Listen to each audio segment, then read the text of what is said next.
Well, hello, everybody. It's me, Stephen Billings, and Andrew Cabral is here with me as usual. I am Eh, indeed. yes, yes, and we're here to do an imprint review.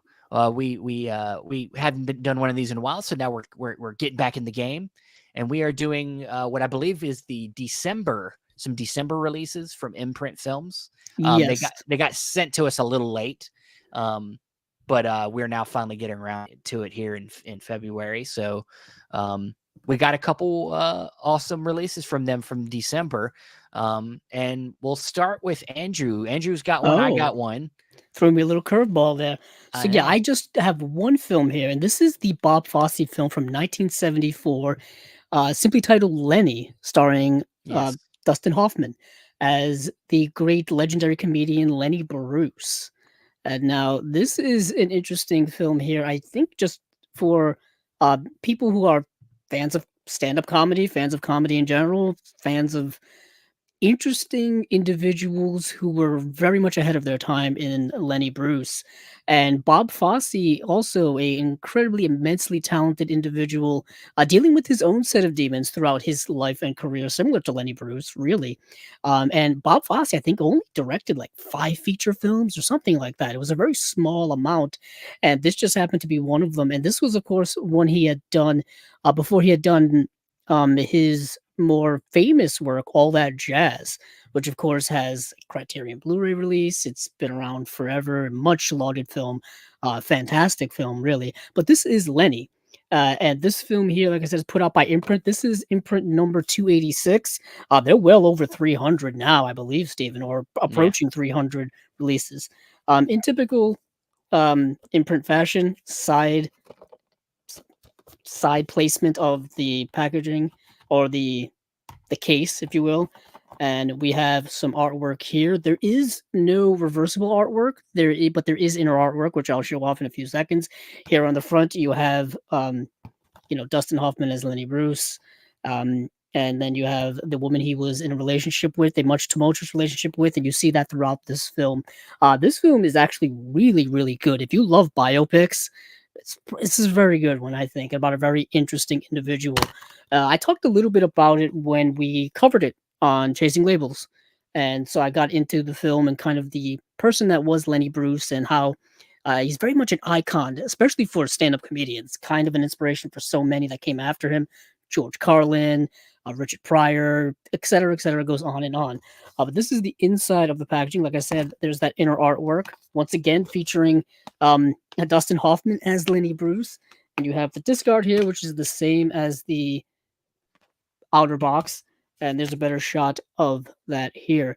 On the back here, you got a list of the usual special features. If you want to check that out, I'll just read these off pretty quickly if Steven doesn't mind.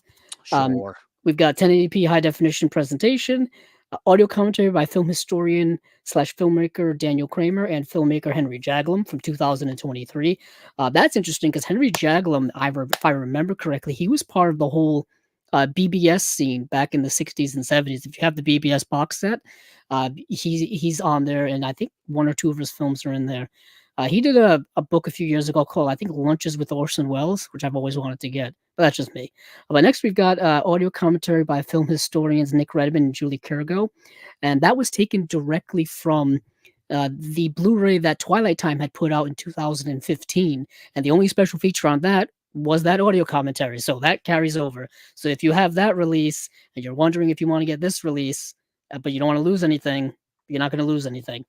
Next here is Dead Neon: The Many Faces of Lenny Bruce on Film. This is a video essay, kind of about Lenny Bruce and also about Bob Fosse combined. It runs for about 29-30 minutes. It's pretty lengthy. On Fosse time, editing Lenny, interview with editor Alan Helmheim from 2023. You get some nice firsthand accounts of working alongside Bob Fosse on his films, and then Trailers from Hell, Robert Wide commentary on Lenny. That only runs for about 4.5 minutes, and it's Robert Wide from Trailers from Hell just talking about actually his fandom of Lenny Bruce and how he grew up just idolizing him when he was a young man, and now he actually did a film in 1998, a documentary on him. So he gives a little bit of that, plus his brief thoughts on this film here. Like I said, this is actually a really good film, told in a unique way, by a unique filmmaker. It's told in almost this dreamlike atmosphere, kind of bouncing back and forth, not really about any specific plot. It's not a kind of, birth to death biopic or anything like that.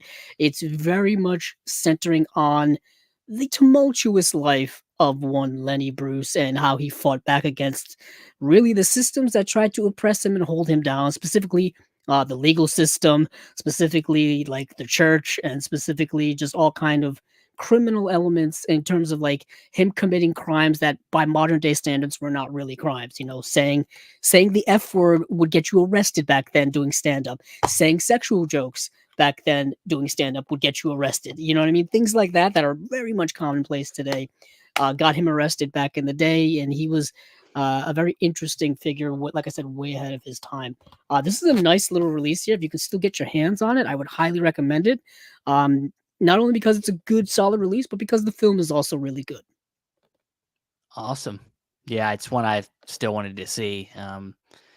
It's hard to watch. It's hard to watch other than getting this Blu-ray, I think. I don't think there's really a good access to it. And I believe this is the first time on Blu-ray for this film, I believe. So, well, I did just mention that Twilight Time had put it out. oh, did I miss that? I'm 2015. sorry. I was half listening. Oh, I Sounds like bet you were. I sound like you. I sound like you. Yeah. You were Usually I space out when Steven talks, and now he's spacing out when I talk. apparently. Apparently. But Steven's got a big, big release that he Oh wants to yeah, talk yeah. about, Yes, I literally do. Yes, I and do. figuratively. So yeah, I know Andrew, just like me, is a big fan of this filmmaker. And when they announced this box set, I was like, dude, I got to get my hands on it. Glad that was able to, and that is directed by Sidney Lumet, Volume 1, which makes it even more exciting that there's going to be more of these. And the films that are in this set are The Pawnbroker, The Group, The Deadly Affair, Child's Play, The Offense, and Serpico. So really great box set here. If you get a look here, you get Mr. Al Pacino in the back from Serpico. You get a nice combination of different characters. And, of course, Sidney Lumet there directing. Really solid set, man. I haven't seen every film in here. I have not seen The Deadly Affair and The Group. But I have seen all the others. Of course, Serpico is a kind of an all-time great dirty cop kind of movie. Probably don't even really need to talk about that one. It's pretty popular. It's been released so many times by this point. Yeah, at this point, it's been released a ton. In here, here it is. You got some original art here. It does not have any features on this disc. It is just the film. It is a new 2K restoration. Some of these films don't have really features that are attached to them, but one release has the chunk of the features that kind of give you a lot of Lumet. So we'll get to that in a second. But like The Offense has a pretty good at some features. This is the film with Sean Connery. Of course, we lost him not that long ago, and I remember when we did lose him. This was a film that I saw a lot of people bring up as one of his best performances, and I had to agree. But there is a 2K restoration on it. New commentary. You have a new video essay from Howard S. Berger here, Sidney Lumet Childhood Elegy, and then you have tons of interviews that are archival on here. And then you get to, I'll sit here.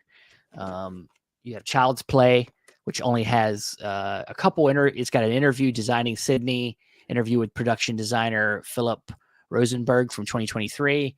And then you get a audio commentary from Howard S. Berger with a 2K restoration. This is a cool film. I just actually watched this. Oh, nice. Yeah, and it gives me vibes of another movie that we watched, I think, sometime early last year. About the teacher that gets killed by the class. The British film. I can't remember the film, but I remember the plot. Yeah. Where there is this teacher that gets killed and then gets replaced, and you follow the story of this new teacher who the weird things start going on with the students. Like Are Yeah. were the students responsible? Why were they responsible? What's going on? That film is not quite as dark as that. That film feels Uh, more like it's called a man, a man, Wittering and Zygo. that's what it is. Yeah. Yeah, that's what it is. It has a weird Three. three I think it's three names. students in the class. Right. Yeah. But that film, Child's Play, not to be Yeah. confused with the Chucky film Yeah. It's Child's not the Play that would Chucky come out film. forever. That would come out much later, much later.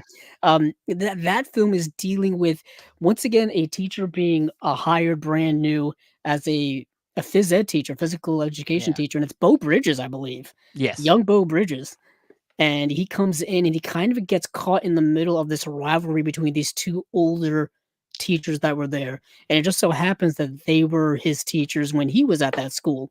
So Yes. he gets caught up in the middle of that rivalry, and a lot of drama ensues. Yeah. And I believe it was James Mason in the film was one Yes, of the he's one of teachers. those older teachers. Dude, Yeah. he's amazing in this movie. He is bringing it in this movie. Mm, Really good. The next one in here I haven't seen. I think you have The Deadly Affair. Can you speak to yes. that a little bit? Yeah. So the Deadly Affair is it's a spy movie with a lot of twists and turns that kind of it's kind of a little difficult to like kind of piece together as you're going along, but you kind of have to pay attention to it. So there's this spy organization, and what happens is a there's somebody suddenly dies that's being investigated, and then this spy organization sends in someone to investigate what are the circumstances behind this, and he ends up going down this kind of twisting road that may lead back to his own organization. Who really knows? I mean, he starts suspecting things that he shouldn't be suspecting, and probably going down and unearthing things that he shouldn't be unearthing, things like that. It's kind of a 70s neo noir, really, if you think about it. And it's a little bit different of a Sidney Lumet film, in my opinion. If anything, it feels like Sidney Lumet doing a John le Carré type of Mm. espionage film. It's not James Bond, so don't go into it thinking No, it's like a no. James Bond or anything like that. Um, but yeah, it's good. It's solid. Um, Alright. yeah, we talked a little bit about The Offense. The Offense is a powerful, dramatic film Yeah. with Sean Connery, I think, doing his most dramatic role. And this was like right after he had been done with James Bond or towards the end of his James Bond tenure, I think. Right around the time when Roger Moore, I think, picked up the mantle.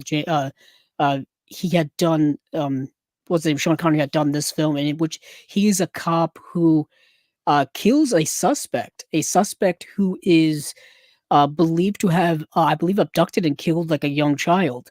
And he gets so enraged during the interrogation that he ends up killing the suspect.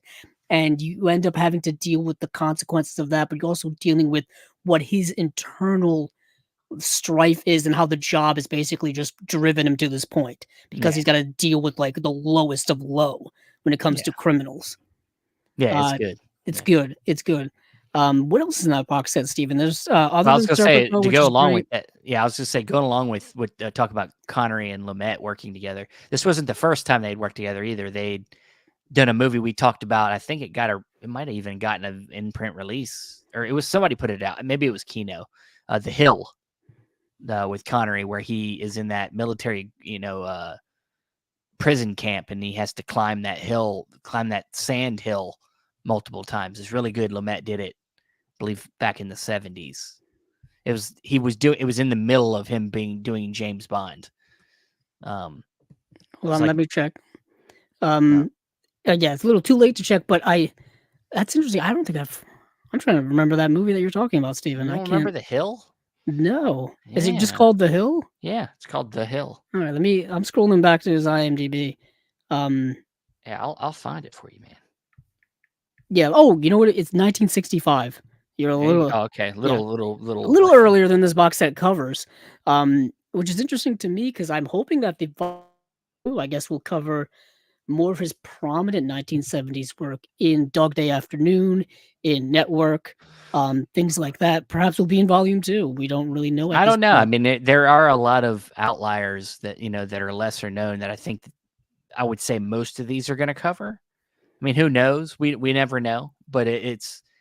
I would hope that a lot more of the stuff that hasn't gotten physical media releases are going to be the things that get covered in volume 2 and further if they do more. Yeah, and a movie that actually did get a release in this box set, which it's now the third release on Blu-ray, at least from my mind over the last few years, is The Pawnbroker. Yeah. So The Pawnbroker had a DVD release put out by Kino.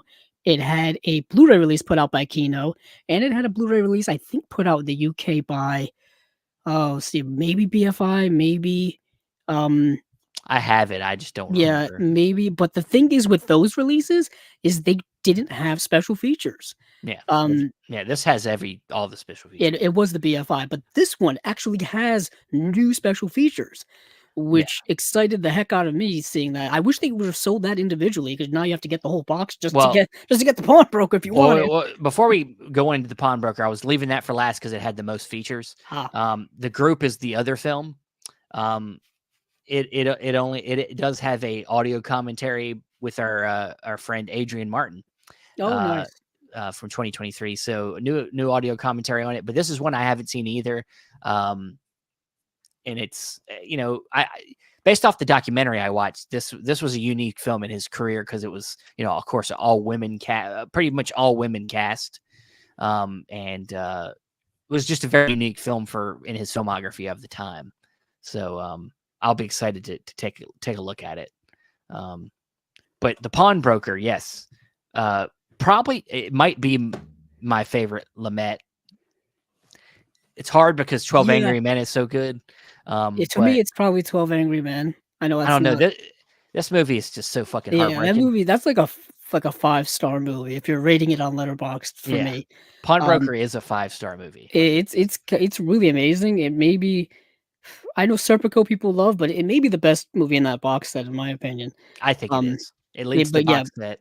but Um, go over what this new special features are. yeah, so it's got a 2K restoration. It does have audio commentary with writer producer uh, Phil Sutton, writer of NPR commentator Mark Logan, and author film historian C. Courtney Joyner. So that's the new audio commentary. And then there's an interview with Rod Steiger from 1992. It's an audio recording. And then they have Cinema of the Philpol, a Telmonic view of early Holocaust cinema. Yes. A video essay from film historian filmmaker Daniel Kramer. And then we have Safe Within Myself, Remembering Rod Steiger, an interview with stepdaughter of Rob Steiger, Claudia Meyer. I don't know how to say her last name. But that's all that's on the disc of the movie. And then there's a bonus disc Mm, that's got a whole bunch of stuff in it. It's got pretty much a full length documentary. It's about an hour long. It's called One Step Further, Becoming Lumet. And it basically covers all the way up to like Pawnbroker, maybe a little beyond that. But it covers like the first half of his career. And it's really good. It's really, really good, really in depth, good voiceover that, just really carries and is well spoken and really carries you through his career. And then essentially the rest of these features kind of give you fills in some of the holes that you don't get in this first documentary. It fills in some of his later films, and you get it from some different perspectives. One from a feature called A Perfectly Outrageous Cut, editing Lumet. So it's a featurette with award-winning editor Alan Heim from 2023. And then it's his favorite protagonist, Designing Lumet, a featurette with production designer Philip Rosenberg from 2023. And then the last new featurette is A Man with No Anger, Scoring Lumet, featurette with film music historian Daniel Schweger, discussing acclaimed composer Quincy Jones, because Quincy Jones did a few movies with Lumet. So, and then there's a trailer from Hell with Adam Rifkin cool, cool. doing a commentary on Serpico. So a bulk of your features are on this on the bonus disc in here. Yeah, and that's an In our, all new documentary. That's like a it brand is. new documentary Yeah. by Yeah. Ballyhoo Productions. I'm curious if we're gonna get like maybe like a second documentary, like to cover the other half of his I'm career, and the hoping second so. one to kind Yeah, of I like hope. to keep like connecting both boxes. That'd be Yeah, pretty cool. I hope Uh, so because it's. I mean, like a lot of his big hits are in the first half, but you don't get like some of them big '80s ones, and then of course like there's some like gems at the end of his career that it'd be good to hear them talk about.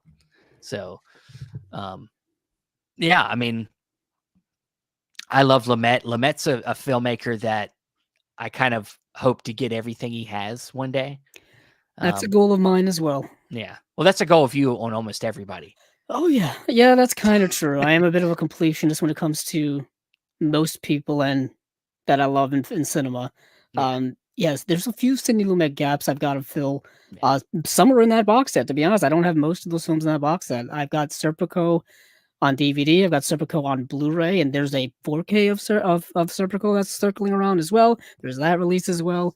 Yeah, like I said, the Pawnbroker I've got on DVD, and I need to upgrade that at some point. That Blu-ray in that set, it's probably the nicest release of the Pawnbroker we've had so far. Like I said, and some of those other films I think are just are not remembered in there. yeah, Especially like The Group, like you were saying, like a unique film in his career that doesn't really get much of a spotlight shined on it. yeah. Um, yeah, so I'm curious what they're going to be doing because there's certainly enough material out there for a second box set, for a third box set, if they do indeed have the rights to all of that Sidney Lumet goodness. Yeah, and just so everybody knows, once again, Imprint seems to be able to get things to be region free, so they're Oh all yes, region free.